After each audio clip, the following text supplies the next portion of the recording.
Venezuela can represent the past, the present, and the future of your own home country, depending on the case. And today we discuss.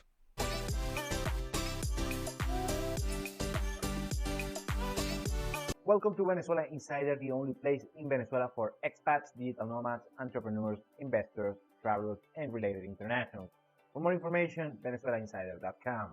So Venezuela is a country that generates a lot of news all over the world. Most of the news is updated, the mainstream media, what you see on CNN, BBC, Al Jazeera, you name it. Most likely you're working with outdated information.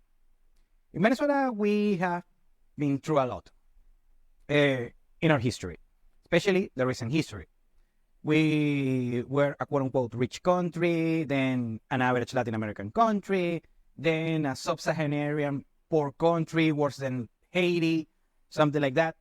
And right now we are kind of an average, above average Latin American country.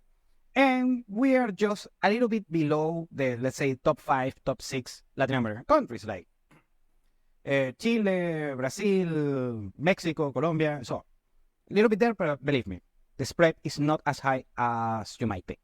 So depending on the whole situation, also you heard the buzzwords like socialism and communism and a bunch of political stuff and economic stuff and hyperinflation, that we don't have hyperinflation or communism right now, trust me.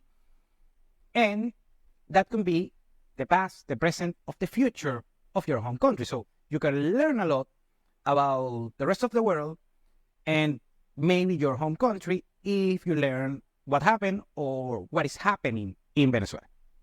First, let's address this particular geopolitical situation that you see on the Western world, especially the G7 nations, the OECD countries, is that you have a guy from the World Economic Forum, the guy that looks like the villain of a James Bond movie. I'm going to put him, I cannot mention his name on YouTube, so I'm going to put his name here. Yeah, with a thick German accent. And very good. And he wants to apply this thing that you will own nothing and you will be happy. Well, if you want a crash course about that and how to overcome it, you should come to Venezuela. Believe me, when Venezuela, it's not like Venezuelans, we lose everything and we don't know anything because we own our own homes and use cars and small business and stuff like that. So it's like we don't own anything, but trust me, we're not happy about it. Quite the opposite. But we went through that, and right now we are getting a little bit happier, let's say, to put it on a certain perspective. So if you are worried that your particular country is going to end on this trend of, the 2030 agenda, and don't worry, you're not going to own anything and you're going to be happy. The happy part, trust me, that's not going to be the case. So if you want to prepare for that draconian future, dystopian future, you should come to Venezuela just to check it out and see what will go on in the future in this particular agenda is applied to your home country and how to overcome it. Something I can say about these dystopian futures regarding your home country is that if it happens, the good thing is that people get more resilient, more entrepreneurial, they become better problem solvers, even the ones that you think they were useless. Believe me, those guys become problem solvers as well. I'm sorry, I thought. Let's continue. Well, so if you want this particular take on how an economy can be destroyed, yes. If a handful of corrupt and idiotic people getting hands of the power of your particular country, yeah, that can happen. A beautiful, functional country can go shambles in just less than a decade. That can happen as well, and you can learn that in Venezuela. Also regarding social issues as well. When you see a lot of inequality, this is something I address a lot in the channel, is regarding the social nuances of income inequality. Many Western nations have high levels of income inequality, like the United States. It's dreadful, actually, right now. It's compared to an African economy or something like that. I'm talking inequality, not poverty. That's different. However, that brings social nuances because you have people living completely different lives on the same neighborhood. And that happens, and you can learn that a lot. And you see that, for instance, in New York, that you have the Wall Street people, very rich, wealthy. You see them on the movies that doing cocaine and strippers and nice cars and the Eremit no Segna suits and so on. And you have homeless people in New York for different reasons.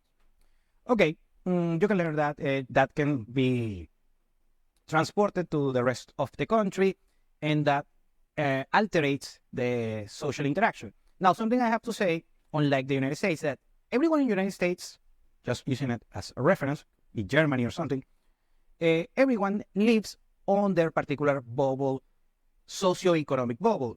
The Caucasians with other Christian, Protestant Caucasians, and the Jewish people with other Jewish people, and Afro-descendants with other Afro-descendants, and Latinos with Latinos, and Indians with Indians, and Asians with Asians, and so on and so on.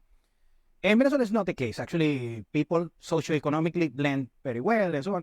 However, the difference is that, of course, they don't have the same opportunities, the same schools, the same upbringing, and also affects the, well, let's address this, the dating market, because just a handful of people, a handful of men are gonna date a big chunk of the female population, and the rest below the men, the bottom 90%, they're gonna date, 50% of the girls and so on. There's some issues I'm not gonna explain as much, but you're gonna see, for instance, girls that were very beautiful, they're gonna be, when they're in their 20s, dating the rich guys, doing the carousel of the rich guys or the handsome guys, and then on their 30s, they're gonna be single mothers, and they let's say, a little bit less successful guys, and that happens as well.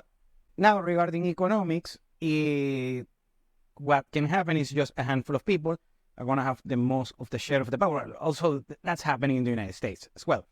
But what I can say is something, if you are middle class, lower middle class in the United States, you still have a very good standards of living for the grand scheme of things worldwide. Of course, it's not cool working on a Walmart and living with a roommate or something like that.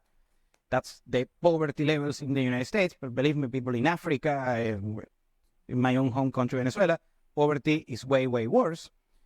But it depends on the case, because some social issues are better here in Venezuela because you have more of a sense of a community and so on. Meanwhile, something that I see in Western nations is that people just have a very narrower network of just a handful of friends, 2 or 3, and maybe 2 or 3 relatives, close relatives. Meanwhile, here in Venezuela, we are friends with our cousins and our uncles and the neighbor of the neighbor, something like that. So imagine that. Now, I want to refer a little bit. I don't know if you read this particular book. It's called The Third Turning by Neil Howe. I remember forget the other author, so I'm sorry about that. Well, in this book, it's very interesting. If you haven't read it, please do so. It's a very good book. Talks about the cycles that a society and different generation comes depending on past trauma, like a war or social movements and so on. And right now in Venezuela, if we are using the 4 turning, they have basically, societies have 4 turns. One that starts by a crisis, a war or something. And then afterwards, the times are good, and then the second turning, times are good, but not as good. On the third turn, things start getting, social unraveling. I believe that's the name of that particular turn on the book. And you have chaos by the third turning, and afterwards, you have a new cycle. So I believe right now here in Venezuela, we're starting to see we are, leaving behind the third turning cycle. Was awful. It wasn't a war, just an economic collapse. Big economic collapse, worldwide historical economic collapse without involving a war. And right now we're starting a good, let's say, a nice first turning. Of course, it's messy and it's not organized or anything like that. And most people don't even know that we are on this first new turning, on this sequence of 4 turnings. And that's what I like to see. I'm a positive guy. I like, I see the glass half full, and we're seeing opportunities and so on. But it's messy. Many people are suffering. They don't have access to opportunities that they would like, and so on. So it's not going to be perfect. But it's something that it might happen on your particular society as well. Maybe you are close to the first turning in Venezuela. We are starting the first new turning. So that's why you can manage and you play with the times of your particular society. So also, I want to use the example of Europe after World War II. They had the Plan Marshall, the reconstruction of Europe. And on the 50s, places like Germany, Italy, and France were destroyed, but they were start to see, a little bit developing. Actually, we had the German economic miracle by the 70s, something like that. So it takes a while, but also that's a time for opportunity, for suffering, but opportunity as well. So right now, I would say that Venezuela is in this particular first turning, starting the first turning. I mean, it's messy, but it's, something special. You can be on the good of the bad side, these particular turnings, but it's something that I see.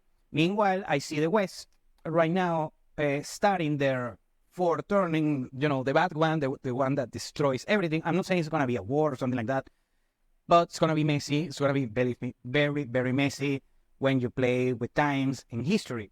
So if you come to Venezuela, you might, if you're a history buff or something like that, you can understand these particular situations and how the past of Venezuela can also have a lot to do with the future of your home country, for better or worse. Thank you for watching Venezuela Insider. Please like, share, and subscribe. Follow us on social media. If you want to work with us, VenezuelaInsider.com. Thanks again and have a nice day.